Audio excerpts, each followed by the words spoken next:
Hello, everyone. My name is Tatiana Kim, and I'm an accounting major at Northwestern State University. Today, I'll be discussing social and business etiquette as it pertains to Mexico in the hopes that it will assist you in your future endeavors. Being someone that is interested in conducting business in Mexico, or simply wishing to visit the area, one should know a few choice things about the country's etiquette. The report and this presentation acknowledges three important aspects of this: the social customs, political patterns, and religious and folk beliefs.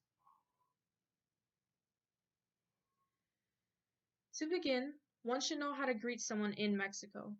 If Spanish is not a known language, a translator is a must. Having your higher level executive introduce you is crucial in establishing credibility in the initial introduction. When addressing Mexicans in an introduction, do not use their name until they suggest it. Instead, use their title along with their first surname. Their occupation is preferred as a title if it's known, but señor or señora is also appropriate for general use. While handshakes are typical of all business situations, regardless of gender, social situations differ in that they are more physical. Women grab each other's dominant shoulders, whereas men will handshake, hug, and even occasionally slap backs. Entering and leaving a room are also important actions to take note of. The appropriate manners for entering a room when conducting business are like those in the United States during interviews. Greet every person in the room. However, Mexican people continue to do this in regular social situations with hugs, kisses on the cheek, and handshakes. When leaving a room, it is common courtesy to say good morning, good afternoon, or good night before exiting.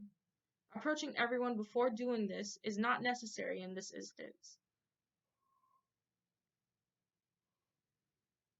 Mexican concepts of time are very different from those in the United States. Time is not of the essence in social gatherings when it comes to Mexicans.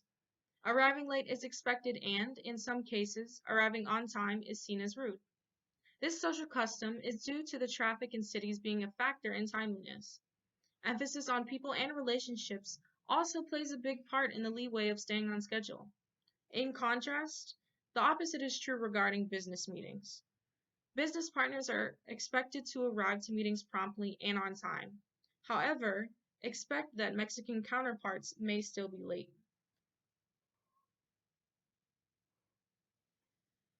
Gender norms greatly differ in Mexico compared to the US.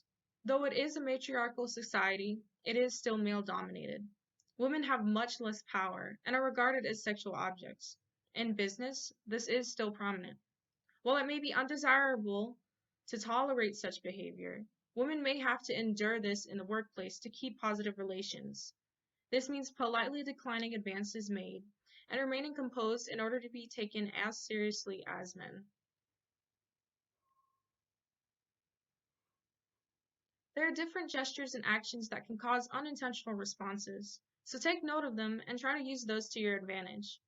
For example, accepting something that is offered is seen as respectful, and declining it is seen as rude. Having high status and high quality materialistic possessions, such as clothing and cars, will be critically appraised in the first impression. Making sure to greet and say goodbye to everyone are greatly appreciated and remembered.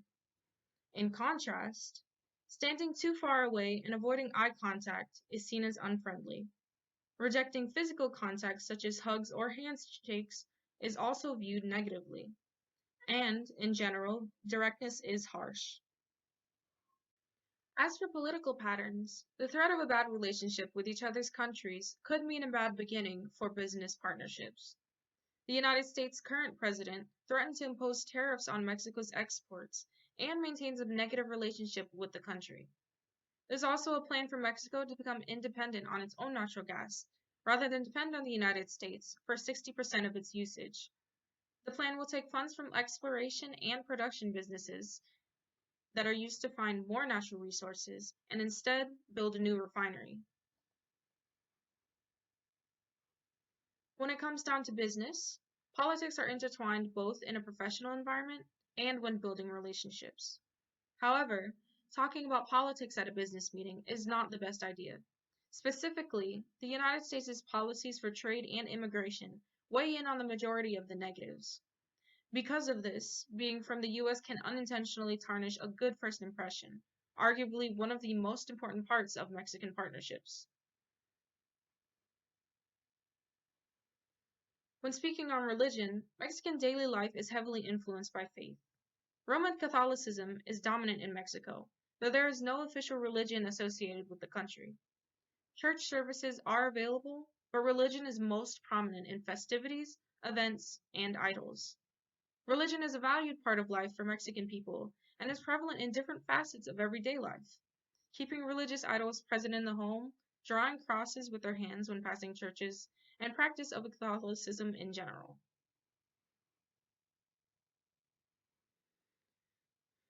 Mexico holds many things sacred, and these should not be disrespected. Mexico's patron saint, the Virgin of Guadalupe, is the most significant national icon, religious deity, and cultural symbol.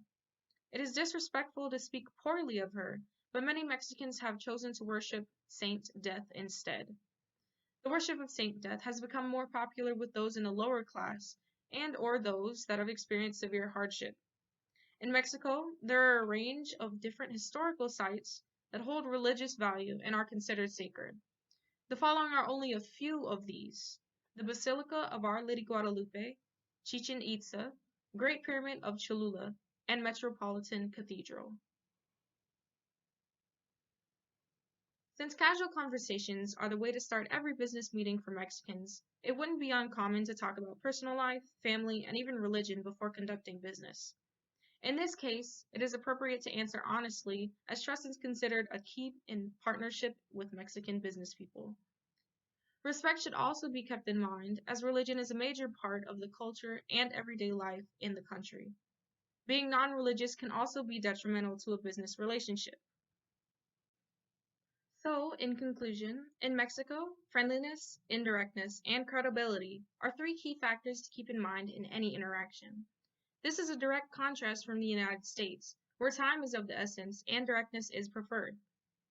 Each country is unique, so one should teach themselves the cultural differences that affect everyday life and business negotiations in unfamiliar places.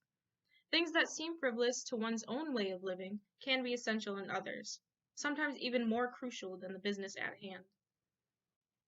If there are any further questions, please feel free to contact me at 504-912-1203 or tkim232013@nsula.edu. And with that, I thank you. Gracias por tu tiempo y buena suerte.